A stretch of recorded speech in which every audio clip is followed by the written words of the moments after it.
দীঘা না পুরী, বাঙালির কাছে সমুদ্র মানে এই দুই জায়গার নাম। কিন্তু আমি যদি বলি এই দুই জায়গার মধ্যে এমন কিছু পার্থক্য আছে যেটা জানলে হয়তো আপনার পরের ট্রিপের সিদ্ধান্ত পুরো বদলে যেতে পারে। একদিকে কম খরচে উইকেন্ড ট্রিপের রাজা দীঘা, অন্যদিকে জগন্নাথ ধাম, বিশাল সমুদ্র সৈকত আর অসাধারণ দর্শনীয় স্থান নিয়ে পুরী। কিন্তু প্রশ্নটা হলো 2026 সালে ফ্যামিলি নিয়ে ঘুরতে গেলে আসলে কোনটা বেশি ভ্যালু ফর মানি হবে? আজকের ভিডিওতে আমি দেখাবো বাস্তব অভিজ্ঞতার ভিত্তিতে দীঘা বনাম পুরীর সম্পূর্ণ তুলনা। আর ভিডিও শেষে বলবো এমন একটা বিষয় যেটার জন্য আমি নিজেই বারবার পুরী যেতে চাই। তাহলে ভিডিওটা একদম শেষ পর্যন্ত দেখতে থাকুন।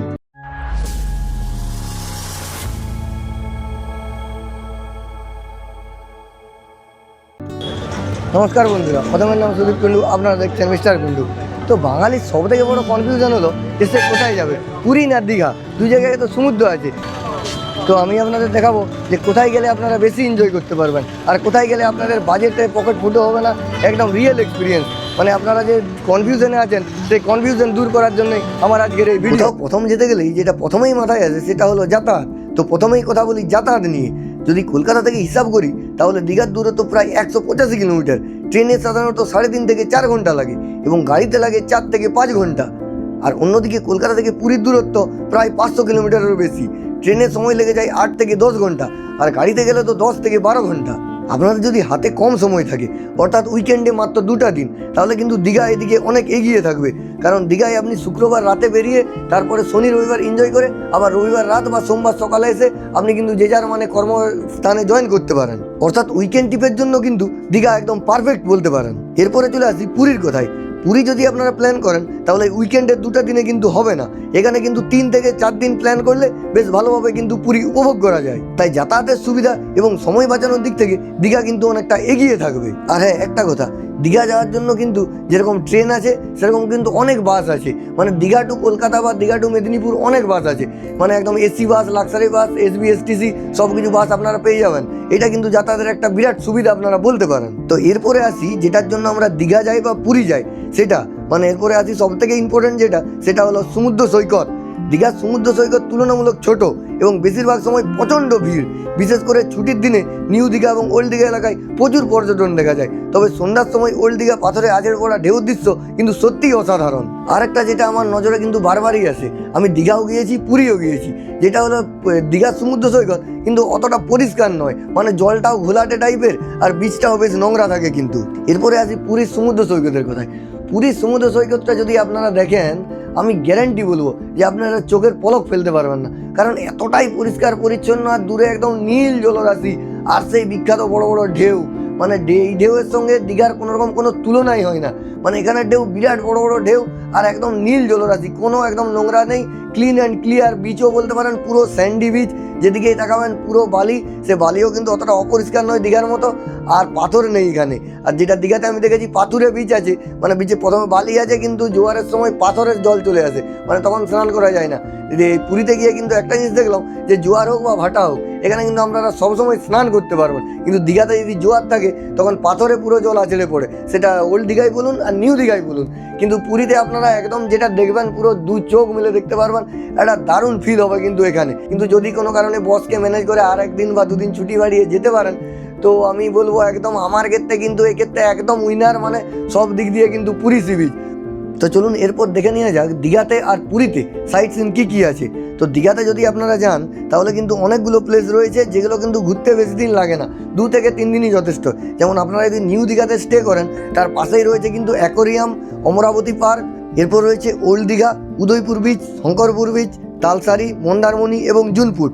যেটা আপনাদের বললাম এগুলো কিন্তু ঘুরতে বেশি দিন লাগে না আর ঘোরাটাও মানে মোটামুটি সোজা হয়। পুরীতে যেরকম খরচা আছে এখানে কিন্তু খরচা অতটা নেই। টোটো আপনারা বুক করে নিতে পারেন। আর এখন দীঘার নতুন আকর্ষণ, নতুন দীঘার জগন্নাথ মন্দির, সেটা যদি আপনারা এখন দীঘা যান তো মাস্ট ভিজিট করতে ভুলবেন না কিন্তু। অন্যদিকে পুরীর আশেপাশে রয়েছে Konark sun temple, Chilika lake, আর ভুবনেশ্বরে রয়েছে Nandankanan zoo, blue flag beach আর একটা নীলাদ্রি সি বিচ বলে একদম ফটোজেনিক একটা বিচ এই নতুনভাবে আমি আবিষ্কার করলাম। মানে আগেও দেখেছিলাম কিন্তু এই বিচটা যারা পুরী যায় অতটা যায় না। কিন্তু এটা আপনারা যদি ফটো তুলতে চান মানে ইনস্টাগ্রাম ফেসবুকে যদি ফটোতে ভরিয়ে দিতে চান তাহলে এই বিচটা কিন্তু যাওয়া মাস্ট। এটা কিন্তু স্টেশনের সামনেই। তো আমরা আগে ভিডিও আপলোড করে দিয়েছি, তার লিঙ্ক আমি ডিসক্রিপশানে দিয়ে দিচ্ছি। আপনারা কিন্তু এই বিচটা অবশ্যই ভিজিট করবেন। তার আগে ভিডিওটা অবশ্যই দেখে নেবেন। আপনি দেখলে একদম বিদেশি একদম যে মানে সি বিচ হয় সেরকম একদম বিদেশি সি বিচের ফিল পাবেন কিন্তু এই নীলাদ্রি সি বিচে। তো এই যে এই সাইট সিনগুলো বললাম, এগুলো ঘুরতে কিন্তু আপনাদের 4-5 দিন লেগে যাবে। আর ওখানে কিন্তু আপনাকে হলে প্রাইভেট কার বুক করতে হবে, না হলে যে সরকারি বাস আছে সেই সরকারি বাস বুক করতে হবে, না হলে কিন্তু স্কুটিরও ওখানে অপশান রয়েছে। স্কুটি আপনারা যদি চালাতে জানেন, ফ্যামিলি নিয়ে যান বা 1-2 জন যান, তাহলে কিন্তু স্কুটি বুক করেও আপনারা আরামসে ঘুরে নিতে পারবেন। সাইট সিনের দিক দিয়ে কিন্তু পুরী অনেকটাই এগিয়ে। আর চলে আসি থাকা খাওয়ায়। দীঘায় কিন্তু আপনারা 450 টাকা থেকে শুরু করে 5000-10,000 টাকার হোটেল পেয়ে যাবেন। সমুদ্রের কাছেই কিন্তু প্রচুর বাজেট হোটেল রয়েছে। পুরীতেও বাজেট হোটেল আছে, তবে পুরীর সমুদ্রের সামনে বা মন্দিরের কাছে ভালো হোটেল নিতে গেলে কিন্তু খরচ একটু বেশি হয়। খাবারের ক্ষেত্রে দীঘায় বাঙালি মাছ ভাত চিংড়ি কাঁকড়া খুবই জনপ্রিয়। অন্যদিকে পুরীর সবচেয়ে বড় আকর্ষণ হলো জগন্নাথ দেবের মহাপ্রসাদ। একসঙ্গে হাজার হাজার মানুষ যে প্রসাদ গ্রহণ করেন সেই অভিজ্ঞতা সত্যি অনন্য। খাবারের বৈচিত্র্য এবং ইউনিক অভিজ্ঞতার জন্য পুরী কিন্তু সামান্য হলেও এগিয়ে থাকবে। মানে যে সি ফেসিং হোটেল কিন্তু আপনারা পুরীতে অনেক বেশি পেয়ে যাবেন। দীঘাতে সি ফেসিং হোটেল মানে বিশেষ করে আমি যদি নিউ দীঘা বলি, কিন্তু ওই হাতে গোনা 12 থেকে 15টা, যেটা আমি দেখেছি। আপনারাও গেলেও দেখতে পাবেন, বাকি সব কিন্তু পিছনে। সেরকম কিন্তু নয়। পুরীতে কিন্তু আপনি এই মাথার থেকে সে মাথা, স্বর্গদ্বার বিচ থেকে আরম্ভ করে একদম ওটাকে বলে লাইট হাউস, ওখান পর্যন্ত লাইট হাউস যে মোড় আছে সেখান পর্যন্ত পুরো একদম সি ফেসিং হোটেল পেয়ে যাবেন। তবে একটা জিনিস কি, পুরীর হোটেলে আমি দেখলাম, দীঘাতে তো আমি অনেকবার গিয়েছি, পুরীর হোটেলের কিন্তু রেটটা দীঘার থেকে অনেকটাই বেশি। মানে সি ফেসিং যে হোটেলগুলো আছে তার রেট কিন্তু প্রচুর হাই, মানে 4000, 4500, 3000 তার নিচে পাবেন না। কিন্তু আমি একটা হোটেলে স্টে করেছিলাম যেটা একটু ট্রিক লাগিয়ে কিন্তু আমি অনেক কম টাকায় পেয়ে গিয়েছিলাম, মানে 2900 টাকায় একদম রুমে বসে সমুদ্র দেখতে পাচ্ছিলাম। তো সেই ভিডিও অলরেডি আপলোড করে দিয়েছি। তো আপনারা যদি কম খরচে এবং একদম সমুদ্রের ধারে থাকতে চান তাহলে কিন্তু অবশ্যই পুরী যাওয়ার আগে সেই ভিডিওটি দেখে নেবেন, নাহলে কিন্তু আপনারা পুরী যেয়ে কিন্তু ঠকে যেতে পারেন।